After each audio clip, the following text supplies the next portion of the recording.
ಸ್ವಾತಂತ್ರ್ಯ ಬಂದ ಮೇಲೆ ಸಂವಿಧಾನ ಜಾರಿಯಾಗಿ ಬಂದ ಮೇಲೆ ನಾವು ಅನೇಕ ಕಾನೂನುಗಳನ್ನು ಮಾಡಿಕೊಂಡಿದ್ದೀವಿ. 1947ಕ್ಕೆ 1947ರ ನಂತರ ಎಲ್ಲ ಯಥಾಸ್ಥಿತಿ ಏನಿದೆಯೋ ಅದನ್ನು ಕಾಪಾಡ್ಕೊಂಡು ಹೋಗ್ತಕ್ಕಂಥದ್ದು ನಮ್ಮೆಲ್ಲರ ಆದ್ಯ ಕರ್ತವ್ಯ. ಆದರೆ ಈಗ ಹೇಳ್ತಕ್ಕಂಥವ್ರು ಏನು ಹೇಳ್ತಿದ್ದಾರೆ, ಮೂಡಲ್ವಾಗ್ಲೂ ಆಂಜನೇಯ ಸ್ವಾಮಿ ದೇವಸ್ಥಾನ ಮೊದಲು ಇತ್ತು, ಅಲ್ಲಿ ಜಮಿಯಾ ಮಸೀದಿ ಕಟ್ಟಿದ್ದಾರೆ ಅಂತ ಶ್ರೀರಂಗಪಟ್ಟಣದ ವಿಚಾರವನ್ನು ತೆಗೆದುಕೊಂಡು ಮಾತನಾಡ್ತಿದ್ದಾರೆ. ಆದರೆ ಅದಕ್ಕೂ ಹಿಂದೆ ಮೂಡಲಬಾಗಿಲು ಆಂಜನೇಯ ಸ್ವಾಮಿ ಆಗೋದು, ಅದು ದೇವಸ್ಥಾನ ಇರೋದಕ್ಕೂ ಮೊದಲೇ ಏನು ಇದ್ದಿರಬಹುದು ಅಂತ ಇನ್ನೂ ಹಿಂದಕ್ಕೆ ಹೋದ್ರೆ ಬಹುಶಃ ಬೌದ್ಧ ಮಂದಿರ ಆಗಿರ್ಬೋದಾಗಿತ್ತು, ಅಥವಾ ಬುದ್ಧನ ಕಾಲದಲ್ಲೇ ಬಂದಂತ ಜೈನ ಧರ್ಮದ ಬಸದಿ ಕೂಡ ಅದು ಆಗಿರ್ಬೋದಾಗಿತ್ತಲ್ವಾ.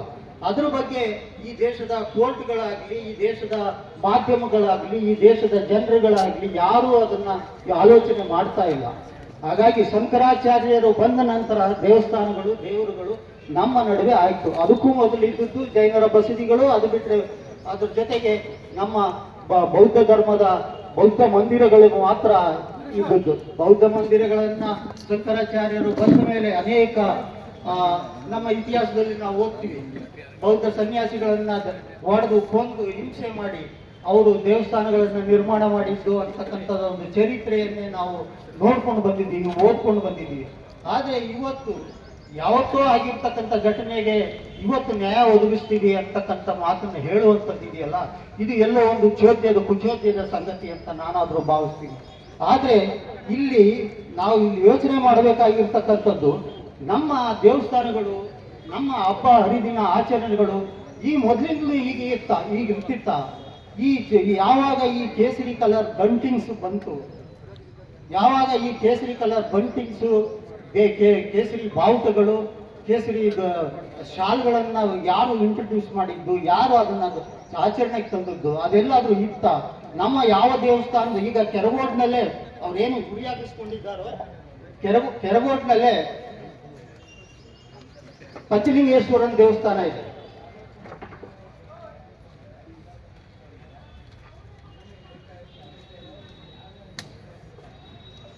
ಕೆರಗೋಡ್ನಲ್ಲೇ ಪಂಚಲಿಂಗೇಶ್ವರನ ದೇವಸ್ಥಾನ ಇದೆ. ನಾನು ಆ ಊರಿನಲ್ಲಿ ಹುಟ್ಟ ಬೆಳೆಯ ಅಲ್ಲೇ ಇದ್ದೀನಿ, ಅಲ್ಲಿಂದ ನನ್ನ ವಿದ್ಯಾಭ್ಯಾಸ ಕೂಡ ಅಲ್ಲೇ ಆಗಿದೆ. ನಾನು ಯಾವತ್ತೂ ಕೂಡ ಈಗ ಕಳೆದ ಒಂದು 8-10 ವರ್ಷಗಳ ಹಿಂದಿನಿಂದ ಬಿಟ್ಟರೆ 8-10 ವರ್ಷಗಳ ಹಿಂದೆ ನಾವು ಹಬ್ಬ ಹರಿದಿನಗಳು ಮಾಡ್ತಿದ್ದು, ದೇವಸ್ಥಾನಗಳನ್ನು ಶೃಂಗಾರ ಮಾಡ್ತಿದ್ದು, ಮಾವಿನ ಸೊಪ್ಪು, ಬಾಳೆಕಂದು, ಬೇವಿನ ಸೊಪ್ಪು, ಈ ಥರ ಹಸಿರು ಬಾವುಟಗಳನ್ನ ಇಟ್ಕೊಂಡು ಮಾಡ್ತಿದ್ದು. ಆಮೇಲೆ ಬಂಟಿಂಗ್ಸ್ ಅಂತ ಹಾಕಿದ್ರು, ಅನೇಕ ಕಲರ್ಗಳು, ಎಲ್ಲ ರೀತಿಯ ಬಣ್ಣಗಳಿಂದ ಕೂಡಿದಂಥ ಬಂಟಿಂಗ್ಸ್ ಅನ್ನ ಹಾಕ್ತಾ ಇದ್ದು. ನಿಮ್ಗೆಲ್ರಿಗೂ ನೆನಪಿರೋದು, ನಗರಸಭೆಯವರು ಯಾವುದೇ ಕಾರ್ಯಕ್ರಮ ಹಾಕೋಕು ಅಂದ್ರೆ, ಪುರಸಭೆಯವರು ಯಾವುದೇ ಕಾರ್ಯಕ್ರಮ ಮಾಡಿದ್ರೆ ಆ ಬಂಟಿಂಗ್ಸ್ ಬಂದು ಕಟ್ಟೋರು. ಅಂದ್ರೆ ಎಲ್ಲ ಕಲರ್ಗಳು, ಎಲ್ಲ ಬಣ್ಣಗಳು ಇರ್ತಿದ್ದು. ಆದರೆ ಕೇಸರಿ ಬಣ್ಣ ಯಾರು ಬಂದರು, ಎಲ್ಲಿ ತಂದರು, ಯಾರ್ದು ಇದು? ಹಾಗೆ ನೋಡೋದಾದ್ರೆ ಅವತ್ತು ಇಲ್ಲಿ ಕೆರಗೋಡ್ನಿಂದ ಒಂದು ದೊಡ್ಡ ಮೆರವಣಿಗೆಯಿಂದ ಬಂದಂತ ಜನ ಬಂದಾಗ ಕುಮಾರಸ್ವಾಮಿಯವರು ಕೂಡ ಕೇಸರಿ ಧ್ವಜವನ್ನು ಹಾಕೊಂಡು ಅವರೊಂದು ಪ್ರಶ್ನೆ ಮಾಡ್ತಾರೆ, ಕೇಸರಿ ಧ್ವಜವನ್ನು ಹಾಕೊಂಡ್ರೆ ತಪ್ಪೇನು, ಏನು ಕೇಸರಿ ಧ್ವಜ ಹಾಕೊಂಡ್ರೆ ತಪ್ಪೇನು ಅಂತ. ಅದು ನಿಜ, ಏನು ತಪ್ಪು ಅಂತಕ್ಕಂಥದ್ದನ್ನ ಆಮೇಲೆ ಪ್ರಶ್ನೆ. ಆದರೆ ನೀವು ಇದಕ್ಕೂ ಮೊದಲು ಹಸಿರು ಟವಲ್ ಹಾಕೊಂಡಿದ್ರಲ್ಲ, ಆ ಹಸಿರು ಟವಲ್ ತೆಗಿಯೋದಕ್ಕೆ ಏನು ಕಾರಣ? ಅದನ್ನ ಕೇಳಿದ್ರೆ ಯಾರಾದ್ರೂ ರೈತ ಬಂದವರು ಏನು ಉತ್ತರ ಕೊಡ್ತಾರೆ ಕುಮಾರಸ್ವಾಮಿಯವರು? ಇದನ್ನ ಸ್ವಲ್ಪ ಯೋಚನೆ ಮಾಡಬೇಕಾಗಿತ್ತು ಅವರು. ಆದರೆ ಕೇಸರಿ ಕಲರ್ ಹಾಕೊಂಡ್ರೆ ತಪ್ಪೇನು ಅಂತ ಕೇಳ್ತಿದ್ದಾರೆ. ಕೇಸರಿ ಕಲರ್ ಎಲ್ಲಿಂದ ಬಂತು? ನಿಜವಾಗಿ ನೋಡಿದ್ರೆ ಅದು ಮಹಾರಾಷ್ಟ್ರದ ಧ್ವಜ. ಮಹಾರಾಷ್ಟ್ರದ ಧ್ವಜವನ್ನು ತಗೊಂಡು ಬಂದು ಅದಕ್ಕೆ ಆಂಜನೇಯನ ಶ್ರೀರಾಮಚಂದ್ರನ ಒಂದು ಪ್ರಿಂಟ್ ಮಾಡಿ, ಆ ಫೋಟೋವನ್ನು ಪ್ರಿಂಟ್ ಮಾಡಿಬಿಟ್ಟು ನಮ್ಮ ದೇವಸ್ಥಾನಗಳ ಮೇಲೆ ಆರಿಸ್ತಿದ್ದೀರಲ್ಲ ಕುಮಾರಸ್ವಾಮಿಯವರೇ, ಬಿಜೆಪಿಯ RSS ಸಂಘ ಪರಿವಾರದವರೇ, ನೀವು ಈ ಶಾಲ್ ಹಾಕೋತಾ ಇದ್ದೀರಲ್ಲ, ಅದು MES ಪುಂಡರಾಗ್ತಾ ಇದ್ದಂತ ಒಂದು ಶಾಲ್ ಅಲ್ವಾ ಅದು? MESನವರು, ಮಹಾರಾಷ್ಟ್ರದ MESನವರು ಏನು ತಂಟೆ ತಗಾದೆ ಮಾಡ್ತಿದ್ದಾರೆ, ಗಡಿ ವಿಚಾರ ಇರ್ಬೋದು, ಜಲದ ವಿಚಾರ ಇರ್ಬೋದು, ತಂಟೆ ತಕರಾರು ಏನು ಮಾಡ್ತಿದ್ದಾರೆ, ಅವ್ರು ಹಾಕ್ತಾ ಇದ್ದಂಥ ಸಾಲನ್ನ ಈಗ ನಮ್ಮ ಹತ್ರ ಬಂದು, ನಮ್ಮ ಹಳ್ಳಿಗಳಿಗೆ, ನಮ್ಮ ಜನಕ್ಕೆ ಆ ಕೇಸರಿ ಸಾಲ ಹಾಕ್ತಾ ಇದ್ದೀರಿ. ನಮ್ಮ ದೇವಸ್ಥಾನಗಳು ಹಸಿರು ತಳಿರು ತೋರಣಗಳಿಂದ ಕಂಗೊಳಿಸ್ತಿದ್ದಂಥ ಒಂದು ಸ್ಥಳಗಳನ್ನ ನೀವು ಕೇಸರಿಮಯ ಮಾಡಿ ಒಂದು ರೀತಿ ಯಾವುದಾದ್ರೂ ಊರಿಗೆ, ನಾನು ಸ್ವಲ್ಪ ಅನಾರೋಗ್ಯ ಪೀಡಿತನಾದ್ರಿಂದ ನಾನು ಈ ಘಟನೆ ಇರೋದಾಗ ನಾನು ಊರಿನಲ್ಲಿ ಇರಲಿಲ್ಲ, ಊರಿಗೆ ಹೋಗೋಕ್ಕೂ ಆಗಿರಲಿಲ್ಲ. ಮೊನ್ನೆ ಹೋಗಿದ್ದೆ ನಾನು ಮೊನ್ನೆ ಹೋಗ್ತಾ ಇದ್ರೇನೆ ನನಗೆ ಒಂದು ರೀತಿಯ ಭಯಂಕರವಾದ ಒಂದು ಎಲ್ಲೋ ಭೀತಿ ನನ್ನನ್ನು ಕಾಡಕ್ಕೆ ಶುರುವಾಯಿತು. ಆ ಥರದ ಒಂದು ಬಂಟಿಂಗ್ಸು, ಆ ಥರದ ಒಂದು ಬಾವುಟಗಳು ಎಲ್ಲ ಸಾರ್ವಜನಿಕ ಸ್ಥಳಗಳಲ್ಲಿರ್ತಕ್ಕಂಥ ಮೊಬೈಲ್ ಟವರ್ಗಳ ಮೇಲೆ ಕೂಡ ಈ ದೊಡ್ಡ ಅತಿ ಎತ್ತರದಲ್ಲಿ ಇರ್ತಕ್ಕಂಥ ಟವರ್ಗಳ ಮೇಲೆ ಕೂಡ ಒಂದು ಈ ಕೇಸರಿ ಧ್ವಜವನ್ನು ಹಾರಿಸ್ತಾ ಇದ್ದಾರಲ್ಲ, ಇದನ್ನ ಕೇಳ್ತಕ್ಕಂಥವ್ರು ಕನ್ನಡ ನಾಡಿನಲ್ಲಿರ್ತಕ್ಕಂಥ ಕನ್ನಡ ಹೋರಾಟಗಾರರು, ಕನ್ನಡಿಗರು ನಾವು ಇಲ್ಲಿ ಈ ರಾಜ್ಯದ ರೈತರು, ದಲಿತರು, ಕಾರ್ಮಿಕರು, ಮಹಿಳೆಯರು ಇದನ್ನ ನಾವು ಒಪ್ಪೋದಿಲ್ಲ ಅಂತ ಹೇಳೋದಕ್ಕಾಗೇನೆ ಇವತ್ತಿನ ಈ ಒಂದು ಪ್ರತಿಭಟನಾ ಧರಣಿ. ಯಾಕೆ ಅಂತ ಹೇಳಿದ್ರೆ ನಮಗೆ ನಮ್ಮದೇ ಆದ ಸಂಸ್ಕೃತಿ ಇದೆ, ನಮ್ಮದೇ ಆದ ಆಚಾರ ವಿಚಾರಗಳಿದ್ದಾವೆ. ನಾವು ಯಾರು ದೇವರ ವಿರೋಧಿಗಳು ಅಲ್ಲ, ಏನೂ ಅಲ್ಲ. ನಮ್ಮ ತಂದೆ ತಾಯಿಗಳು ಕೂಡ ದೇವರುಗಳನ್ನು ಮಾಡ್ತಾ ಇದ್ರು, ದೇವರುಗಳ ಪೂಜೆ ಮಾಡ್ತಾ ಇದ್ರು. ಅವರು ಆದರೆ ಅದು ಎಲ್ಲದಕ್ಕಿಂತಲೂ ಹೆಚ್ಚಿನದಾಗಿ ಅವರು ಉಳುಮೆ ಸಂಸ್ಕೃತಿಯನ್ನ ತನ್ನ ದೇವರು ಅಂತ ಮಾಡ್ಕೊಂಡಿದ್ರು. ಕಣವನ್ನ ಪೂಜೆ ಮಾಡ್ತಾ ಇದ್ರು, ಧಾನ್ಯವನ್ನ ಪೂಜೆ ಮಾಡ್ತಾ ಇದ್ರು.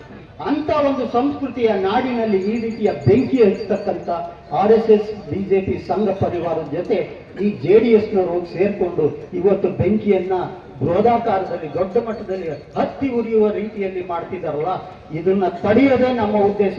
ಅಂತ ಒಂದು ನೆಲ್ಲ ಹುಲ್ಲಿನ ಬೆಂಕಿ ಏನು ಇವತ್ತು ಹತ್ಕೊಂಡಿದೆ, ಅದಕ್ಕೆ ನೀರೆಂಚಿ ತಣ್ಣಗಾಯಿಸುವ ಕಾರಣಕ್ಕಾಗಿ ಇದೊಂದು ಬೃಹತ್ತಾದಂತ ಒಂದು ಪ್ರತಿಭಟನಾ ಧರಣಿಯಲ್ಲಿ ನಮ್ಮ ಜನರೆಲ್ಲರೂ ಕೂಡ ಪಾಲ್ಗೊಂಡಿರ್ತಕ್ಕಂಥದ್ದು ಅನ್ನೋದನ್ನ ನಾವೆಲ್ಲರೂ ಕೂಡ ಅರ್ಥ ಮಾಡ್ಕೋಬೇಕಾಗ್ತದೆ. ಹಾಗಾಗಿ ಈ MES ಧ್ವಜವನ್ನ ನಾವು ನಿರಾಕರಣೆ ಮಾಡ್ತಕ್ಕಂಥದ್ದು, ಕನ್ನಡ ಧ್ವಜ, ಕನ್ನಡ ಹೋರಾಟಗಾರರು ಯಾರಿದ್ದಾರೆ ಅವರು ಅರ್ಥ ಮಾಡ್ಕೋಬೇಕು, ಅವ್ರಿಗೆ ಇದನ್ನ ಪ್ರಶ್ನೆ ಎತ್ಕೋಬೇಕು. ಯಾಕಾಗಿ ಅವರು ಸುಮ್ಮನಿದ್ದಾರೆ ಅಂತ ನನಗಂತೂ ಅರ್ಥ ಆಗ್ತಾ ಇಲ್ಲ. MESನವರು ಪುಂಡಾಟಿಕೆ ಮಾಡ್ತಾ ಇದ್ದದನ್ನ ಅಂತ MES ಪುಂಡರ ಆವಳಿ ಅಂತ ಹೇಳಿ ಮಾಧ್ಯಮದಲ್ಲಿ ಕೂಡ ಬರಿತಾ ಇದ್ರು. ಆದ್ರೆ ಅದೇ MESನವರು ಹಾಕೊಳ್ತಾ ಇರ್ತಕ್ಕಂಥ ಒಂದು ಧ್ವಜವನ್ನ ನಮ್ಮ ರಾಜಕಾರಣಿಗಳು ವಿಧಾನಸಭೆ ಅಧಿವೇಶನದಲ್ಲೂ ಕೂಡ ಈ ತರದ ಒಂದು ಇದನ್ನ ಹಾಕೊಂಡು ಕೇಸರಿ ಧ್ವಜವನ್ನ ಕೇಸರಿ ಶಾಲನ್ನ ಹಾಕೊಂಡು ನಿಂತ್ಕೋತಾರಲ್ಲ, ಅವ್ರಿಗೆ ನಾಚಿಕೆ, ಮಾನ, ಮರ್ಯಾದೆ ಏನೂ ಇಲ್ವಾ? ಅದ್ರ ಬದಲು ಹಸಿರು ಟವಲನ್ನ ಹಾಕೊಂಡು ಹೋಗ್ಬೇಕಾಯ್ತು. ನಾವು ರೈತರ ಪರವಾಗಿದ್ದೀವಿ, ನಾವು ಹಸಿರು ಸಂಸ್ಕೃತಿಯನ್ನ ಉಳಿಸ್ಕೊಳ್ತೀವಿ ಅಂತಕ್ಕಂಥದ್ದನ್ನ ಯಾವುದೇ ರಾಜಕೀಯ ಪಕ್ಷದವರು ಮಾಡಬೇಕಾಗಿತ್ತು. ಅದು ಬಿಟ್ಟು ಕೇಸರಿ ಸಾಲುಗಳನ್ನು ಹಾಕೊಂಡು ಅವರು ಈ ರೀತಿಯ ಜನರ ಧಾರ್ಮಿಕ ಭಾವನೆಗಳನ್ನ ಕೆರಳಿಸುವಂತ ಕೆಲಸವನ್ನು ಮಾಡ್ತಿದ್ದಾರೆ. ನಾನು ಈ ಕೆರಗೋಡು ಘಟನೆಗೆ ಸಂಬಂಧಪಟ್ಟಂತೆ ಕೆಲವು ಮಹಿಳೆಯರು ಮಾತಾಡಿರುವಂತ ವಿಡಿಯೋಗಳನ್ನು ಕೂಡ ನಾನು ನೋಡಿದೆ. ಅದರಲ್ಲಿ ಒಬ್ಬ ಮಹಿಳೆ ಮಾತನಾಡ್ತಾ ಇದ್ದಾರೆ, 3 ಗಂಟೆ ರಾತ್ರಿಯಲ್ಲಿ SPDC ಬಂದು ಈ ಹನುಮ ಧ್ವಜವನ್ನು ಇಳಿಸುವಂತ ಅಗತ್ಯ ಏನಿತ್ತು ಅಂತ ಕೇಳ್ತಾಳ ಆ ತಾಯಿ. ಆದ್ರೆ ನನಗನ್ಸೋದು ಧ್ವಜ ಇಳಿಸಿದ್ದು ಬೆಳಿಗ್ಗೆ 9:30 ಸಂದರ್ಭದಲ್ಲಿ. ಆದ್ರೆ ಯಾರು ಇದನ್ನ ಪ್ರಚಾರ ಮಾಡಿದ್ದು, ಈ ತರದ ಒಂದು ಸುಳ್ಳು ಪ್ರಚಾರವನ್ನ ಮಾಡಿದಂಥವ್ರು ಯಾರು?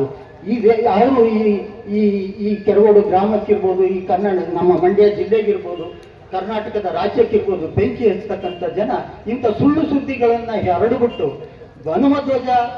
ಹನುಮ ಧ್ವಜ ಅಂತಕ್ಕಂಥದ್ದನ್ನ ಎಲ್ಲ ದೇವರು ದಿಂಡ್ರುಗಳ ಹೆಸರಿನಲ್ಲಿ ಜನರನ್ನ ಯಾಮಾರಿಸಿ ಒಂದು ರೀತಿಯಲ್ಲಿ ಓಟ್ ಬಾಚಿಕೊಳ್ತಕ್ಕಂಥ, ಓಟನ್ನ ಪರಿವರ್ತನೆ ಮಾಡ್ಕೊಳ್ಳೋದಕ್ಕೋಸ್ಕರ ಮಾಡ್ತಾ ಇರ್ತಕ್ಕಂಥದ್ದನ್ನ ನಾವ್ಯಾರು ಒಪ್ಪಲ್ಲ. ಯಾಕೆಂದ್ರೆ ನಾವು ಎಲ್ಲ ಪಕ್ಷದವ್ರಿಗೂ ಕೂಡ ಕಾಂಗ್ರೆಸ್, ಜನತಾ ದಳ, BJP ಎಲ್ಲರಿಗೂ ಪಾಠ ಕಲಿಸಿದ್ದೀವಿ. ನಮ್ಮ ಮಂಡ್ಯ ಜಿಲ್ಲೆ ಜನ ಬಹಳ ದೊಡ್ಡ ಪ್ರಜ್ಞಾವಂತರಿದ್ದಾರೆ. ಯಾಕೆ ಅಂದ್ರೆ ಇಲ್ಲಿ ರೈತ ಚಳವಳಿ ಇದೆ, ಯಾಕೆ ಅಂದ್ರೆ ಇಲ್ಲಿ ದಲಿತ ಚಳವಳಿ ಇದೆ, ಯಾಕೆ ಅಂದ್ರೆ ಇಲ್ಲಿ ಮಹಿಳಾ ಚಳವಳಿ ಇದೆ, ಕಾರ್ಮಿಕ ಚಳವಳಿ ಇದೆ, ಎಲ್ಲ ಪ್ರಗತಿಪರ ಸಂಘಟನೆಗಳು ಇಲ್ಲಿ ಚಳವಳಿಯನ್ನ ನಡೆಸ್ತಾ ಇದ್ದಾರೆ. ಹಾಗಾಗಿ ಈ ತರ ಬೆಂಕಿ ಹಚ್ಚುವ ಕೆಲಸವನ್ನ ನಾವು ಒಪ್ಪೋದಿಲ್ಲ.